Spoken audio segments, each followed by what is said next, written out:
Hey, it's ShadeX, and I just finished watching Netflix's new show, Carmen Sandiego. The show is based on the computer game series Where in the World is Carmen Sandiego? Before this show, there was a game show called Where in the World is Carmen Sandiego? And there was an animated series before the Netflix one called Where on Earth is Carmen Sandiego?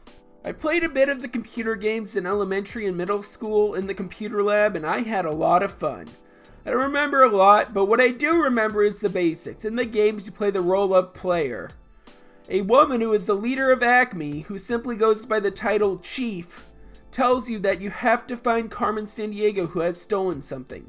That's how the game usually goes. In the games and previous shows, I remember Carmen playing the role of a villainous crook. But in the show, the writers decided to make her a hero. This show is definitely a reimagining of the source material. This is the first piece of media that features Carmen Sandiego as the protagonist. In previous media, Carmen Sandiego was a member of Acme, who created a rival organization called Vile. But in this series, her origin begins with her being raised as a child at Vile Academy. Despite these changes, I really enjoy this show. This is a new incarnation of Carmen Sandiego. I'm really invested in the story of this show so far. In this review, I'll go over the two-part opener of the season, which is titled Becoming Carmen Sandiego. The episode begins with Carmen stealing something with the assistance of Player. In the episode, she is being chased by two Interpol agents who look just like the ones on the cover of this Carmen Sandiego computer game. Their names are Chase Deveneaux and Julia Argent.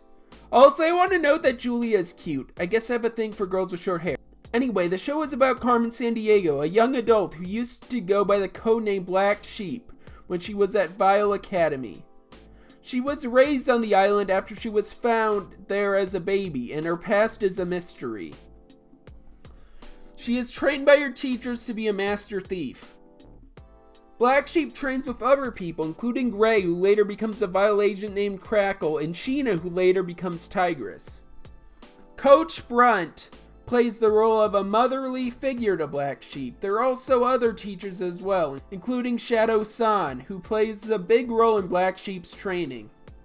He hides $1 in a coat, and Black Sheep tries to find it, since she is a master pickpocket, but she fails. She tells Shadow San that she believes the coat was empty. Anyway, eventually Black Sheep gets access to a phone. She gets in contact with Player, who is voiced by Finn Wolfhard from Stranger Things. Player is a white hat hacker. This means he is an ethical hacker. Anyway, Player plays the role of the kid behind the scenes. He reminds me a lot of Wade from Kim Possible. In fact, this entire show reminds me of Kim Possible. Anyway, after Black Sheep realizes that Vile's stealing is wrong, she decides to escape the island. She ends up stealing a red hat and red coat from a woman who is voiced by Rito Moreno, the original voice of Carmen Sandiego. She then hops into a boat, and she is chased by Shadow San, who pulls out a sword as he chases her. It appears that he planned on killing her. Wow, that's pretty brutal for a kid's show. Anyway, the episode ends with Player asking Black Sheep what name she should go by. She looks into the hat and she uses that to decide her new name, Carmen Sandiego. Anyway, that's the end of the two-part episode. I'm gonna just briefly talk about the characters and the basic formula of the show. The rest of the series follows this formula. Vile tries to steal something and sends one of their agents to do it. Carmen tries to steal the item before the Vile agents can get to it, or she steals it from them. In the third episode, two new characters are introduced that have appeared in the original series. What's strange is that the brother and sister team of Zack and Ivy are now Carmen's allies. In the original animated series, they were her enemies. The characters look very different from how they looked in the original series.